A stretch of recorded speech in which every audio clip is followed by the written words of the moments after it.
Ramon, I understand this is your first trip here to Saratoga Race Course since you announced your retirement, and most important thing that people want to know, how are you feeling? How are you doing? I feel well. I'm doing fine. Of course, just every day have to have sort of different uh, obstacle to overcome, just mentally and emotionally, I guess is the word. But otherwise, I mean, I'm just happy right now to be here at the track, and especially being my first trip this year. You certainly picked a beautiful day. That's one thing about Saratoga, it's beautiful like this, right? Absolutely, it's beautiful here. I mean, even when it's warm, I still enjoy the surroundings, and it feels great to be here for sure.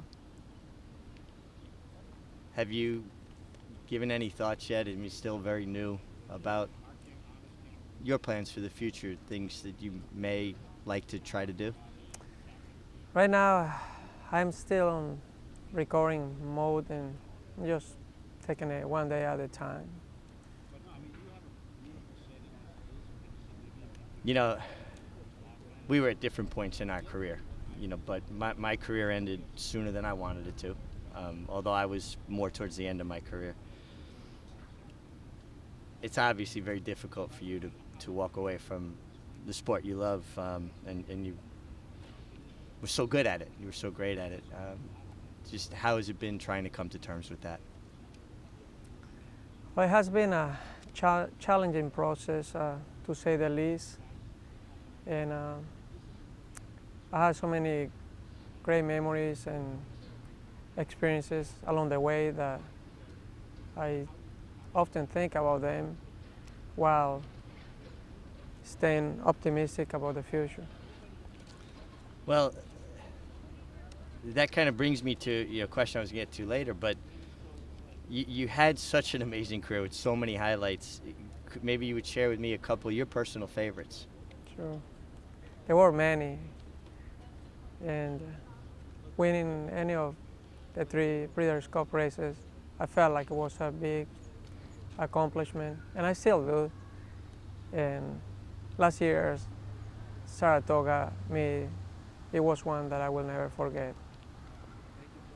But just to be fortunate enough to do what I had done for a living, I could talk for an hour with you about the rewards. I mean, as far as how it feels winning this race or that race, and I'll probably still have time to continue talking. So.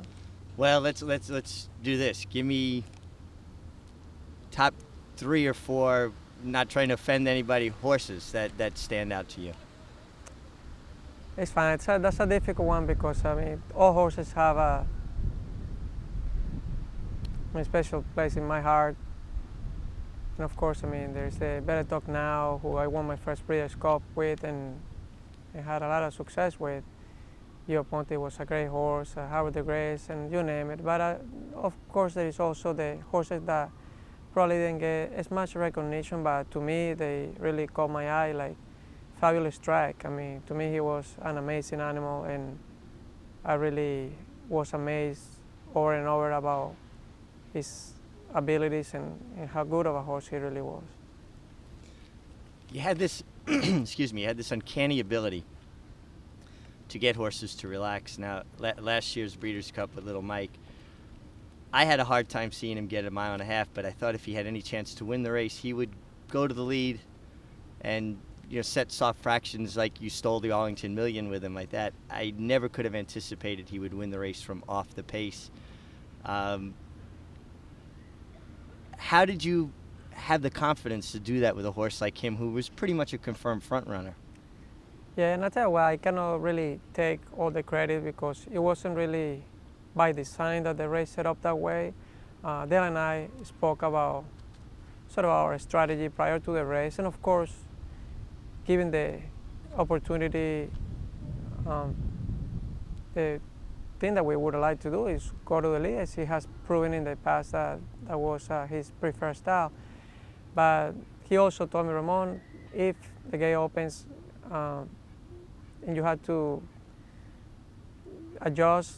Um, don't be hesitant to make any adjustment. Improvise if you need to. So that's exactly what happened. We left the gate, and I tried to go to the lead, and as that spot was taken, I was faced with the dilemma. Well, do I try to continue going for the lead, which it was added distance, which it was always there was a question mark of course, for a horse to go that far, especially him who had been not proven to go that far. And I said, I have to just listen to my horses. I'm a firm believer of, as a jockey, that we have to listen to them. And that's what I chose to do. And if you ask me whether I thought that I was going to win the race in the beginning, I was just going along with the ride and hoping for the best. And I do love the way that he relaxed for me, and I felt like that was enhancing my chances. But everything just worked out great, and the horse proved to be a true champ that day. Well, to me, that race personified you as a rider. That you could get horses to do things that, and have the calm to follow through with your instincts and listen to your horses. And that'll bring us back to where, as a kid, I knew I wanted to be a jockey when I was about 11 years old. Before that, I had actually thought about wanting to be an archaeologist. Was there ever a point when you were younger that you ever thought about doing anything other than being a jockey? It's funny because I feel like all kids go through phases where I remember in the last one that I was like, oh, I would like to be a veterinarian. That's what I used to think about. But it wasn't until I came in contact with, or I actually was able to be present at the racetrack and watch a live race. And it was just love at first sight, so to speak. It was just like I knew right then and there that that's what I wanted to do when I grew up.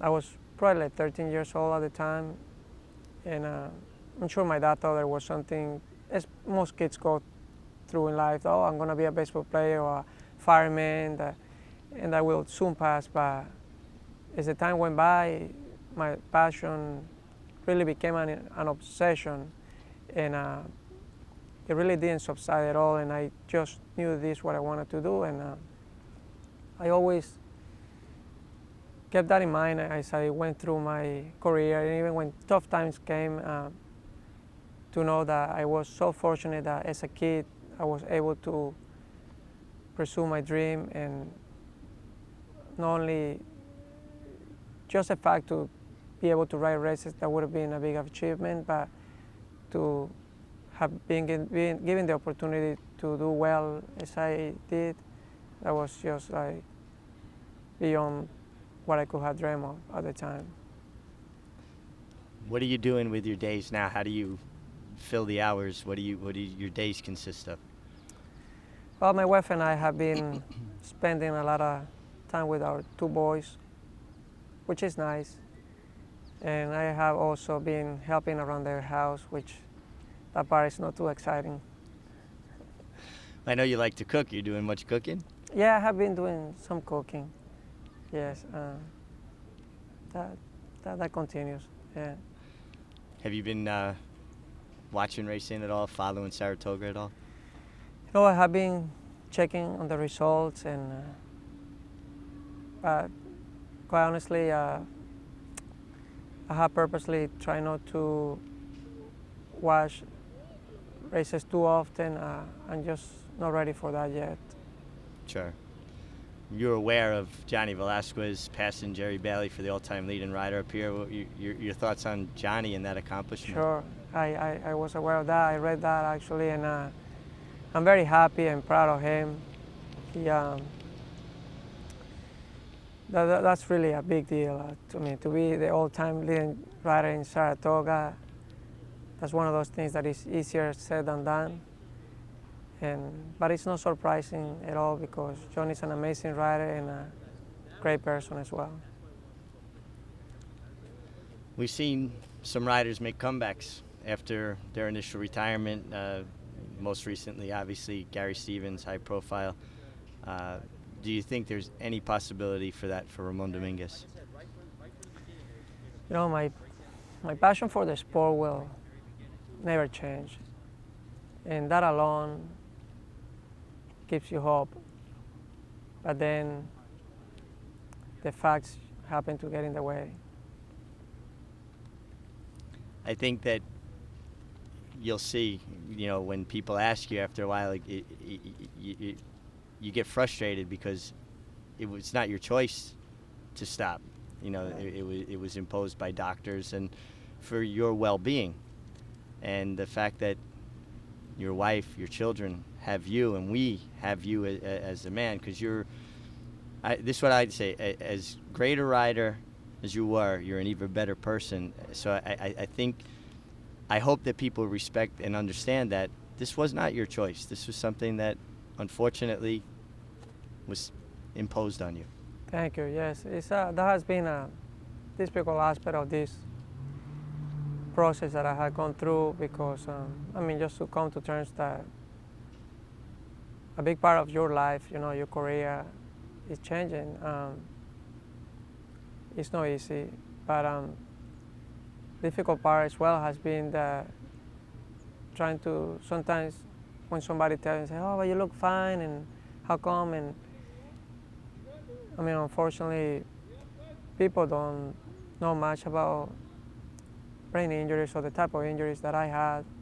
And at this point, I just feel like it's really not my job to engage in whether it's an argument or trying to educate them.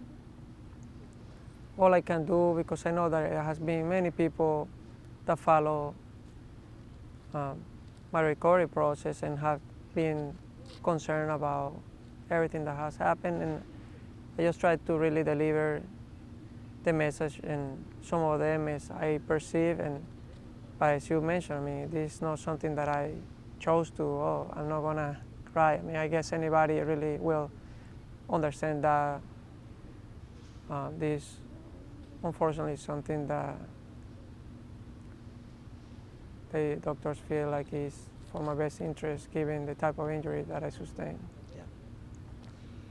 You and your wife Sharon, you guys work tirelessly for the Permanently Disabled Jockey Fund, and I'm obviously you both are continuing with that work. Does it have new meaning or different meaning now with what you've gone through? Yes, it does.